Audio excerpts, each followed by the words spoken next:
Hi. So I built a tiny house and kind of proud of it, so I wanted to show it off. Um, and yeah, I'm not really a strong narrator, so I'm just going to talk a little bit as the video goes about some of the design decisions. I was going for a particular look. You can see the that it's painted instead of just wood. I went with LP Smart Side. Because it's lightweight and it was easy to work with and came pre-primed. Real happy with it. Here I paused just for a minute to show where the utility connections are. There's electricity and water. I wanted to put them underneath. A lot of people put them on the side, but I think that's a bad idea.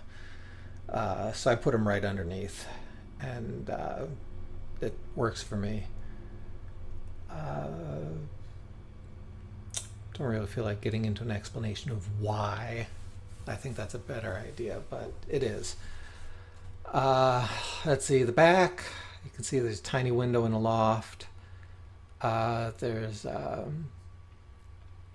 can see the exhaust for the bathroom vent.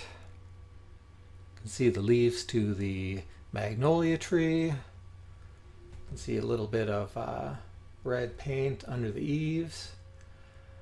This is what I consider the front of the house. I wish that I could have gotten a better shot of it straight on, but unfortunately the neighbor's yard is right there and they have all these bushes right on that side and so if I walk over into their yard I can't get a clear shot of it, so this I have to do.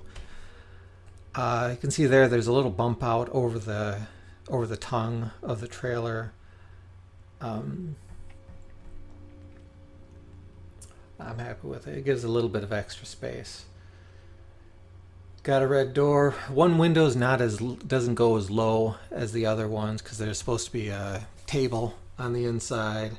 On the outside, I was always thinking that maybe I'd put a bench if I had a porch, or I would put a flower box there. But for right now, it's just nothing. Yeah, so here it is, two lofts, lots of hardwood trim on the inside. Okay, so here's the bench that I built. Actually, it's two benches, and yeah, well, the video shows what it is. You take one out, and you can put them both together, and it makes another sleeping area if you want that. You can have it's the size of a cot mattress. You can also see there's cork floors. Pretty happy with those. They went together nice and they look good, and it makes the place feel a little bit classier than the other alternatives that I looked at.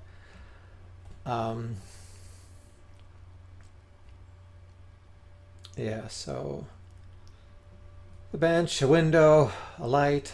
That's the parlor, by the way. I call that area the parlor. That's where you sit and talk. Cherry trim around a lot of the or around most of the windows and doors and the floor and all the places that people put trim. Not where the what you call it, the picture rail is maple, because I wanted it to be a slightly different color. Alright, here's another little video I edited in of me taking the ladder down from the kitchen loft and climbing up it and looking quite clumsy and undignified as I do it. But no apologies. It's a nice ladder. It works well. I'm happy with it. It's just I should have gotten someone thinner to make the video for me to climb up the ladder. All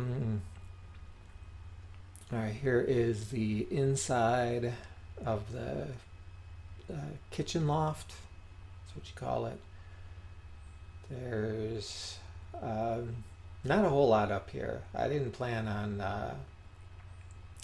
building in storage or anything. I always assumed that someone who lived up there, who slept up there would, keep a couple nice crates with, folded clothes in it, or a little dresser, or whatever they wanted to do.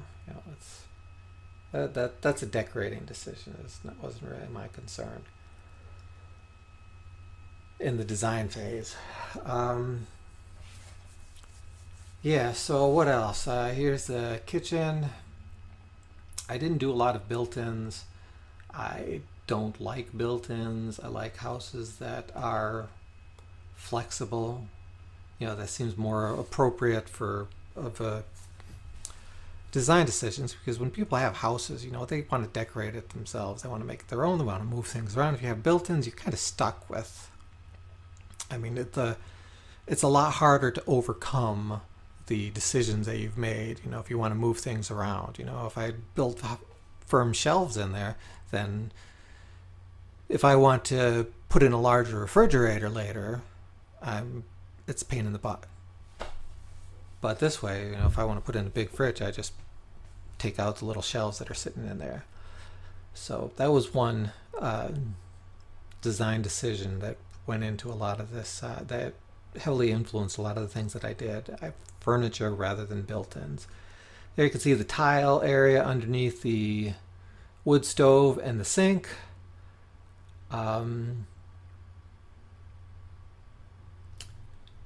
Pretty happy with the wood stove. Long term, if I was actually living in this, I probably wouldn't, keep this. I ran some wire through the wall, some heavy duty wire for 220s, and it comes out into you can just see it right there. There's a cover on it, but it goes through to a electrical box, and I had thought that when I get sick of the wood stove, I would put an actual electric range in there, in that spot, and then use the piping for the chimney, the stovepipe. That's the word. The stovepipe to hook the vent up to. Because tiny houses, I think that they would smell if you do too much cooking in them. So here's the door to the bathroom. Got that at Habitat for Humanity Restore. Refinished it. Used pocket door hardware from Home Depot, and then just didn't make the pocket. Here, showing off the little lampshade that I made for the light, and I'm pretty happy with how that turned out.